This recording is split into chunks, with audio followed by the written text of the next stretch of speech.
Tommy is dead. This episode of Power starts now. When we check in, Tommy had his meeting with his connect in Chicago. When he get there, they strip him down, check for his weapon, take his weapon from him. He's on the top floor of some huge skyscraper in Chicago, and it's empty. There's nothing there. He's looking around side to side, and his way of life, it's a setup. But then walks in this smooth dude, and he introduces himself. He's Jason. Okay. They talk, they conversate. He tell him nobody about to stick you up, Tommy. Don't keep looking over your shoulder. You're all good. He's talking to him, saying that he doesn't want him to work with Ghost anymore, and that he wants him to be his connect that runs the West Coast as well as the East Coast. Tommy thinks, okay, that's cool. At first he thought they wanted him to kill Ghost, where he said no. But they say, no, you don't want to kill Ghost. That's bad for business. It'll come back on you. We just want you to cut all ties, and we want you to be the man to take care of our West Coast operation as well as our East Coast. Tommy says, okay, cool, I can do that. They say, fine. He says, before you leave, we want you to come have some drinks with us. Tommy comes. He's getting shit-faced, drinking with the guys. He's partying with them in Chicago, and then he starts talking about how he likes their style and how Milan has some good ideas, which is why he was surprised that he got the okay to kill Milan. And they kind of give each other a look when he said that. And he's saying, he wasn't expecting that. And they say, well, Milan, had his problems or whatever, but we don't expect the same from you. And so Tommy, he's all happy or whatever. He's leaving. He's drunk as can be. He's walking into his car. They're walking with him. Next thing you know, one of them, Tommy stumbles and they crack him upside the back of the head.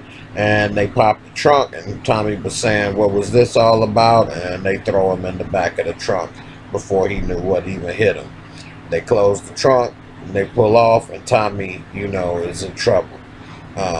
He's riding in the back of the trunk. He wakes up and he's trying to think, oh man, what went wrong? I thought everything was going good. Now these dudes about to kill me. He's trying to see if there's any way he can get out the trunk, but he's kind of cramped up, can't really move or do anything.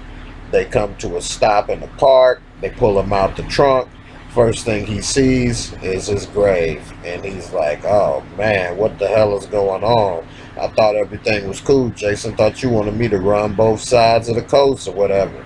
And then walks Qatar, and Qatar is saying, you didn't have the authority to kill Milan. And Tommy's saying, you asshole, you the one that signed off on it. You said we had the okay. You the main one wanted to do it just as much as anybody. And then he's telling them, I don't know what Qatar told you, but he's setting us both up. They saying Qatar said that the rival gang killed him. He said, no, that's a lie. Qatar told me, that he had the okay to do it, to take care of him. Then walks Milan's girl. She whispers something to Jason's ear over to the side, and he's getting a little bit more information before he kills Tommy. Tommy knows that his ass is grass pretty much. He about to be buried in a no-name ditch somewhere in the field. Then Jason's finished talking to the girl. He walks up to Tommy, pulls out the gun. Tommy just closes his eyes. He realizes it's over for him. And the last thing he thinks of is the love of his life, who, Holly. And he's wishing, he could have did right by her. I'm sure he wished he didn't kill her. And before you know it, bang, it's over. But it's not Tommy in there, it's Patar. Tommy opens his eyes and he's like, oh shit. He looks, spits on Patar's grave, tell him that's what he get for being a double-crossing bastard. He talks to Jason, thanks him for not killing him, saying, hey, maybe we could work together. Jason says, yeah, I like your style. Tommy shakes hands with him and is glad that he's not dead, and then makes a joke saying, hey, I won't walk behind you again. Thanks for watching. Subscribe, comment, share, like, and I'll see you in the next video. Peace.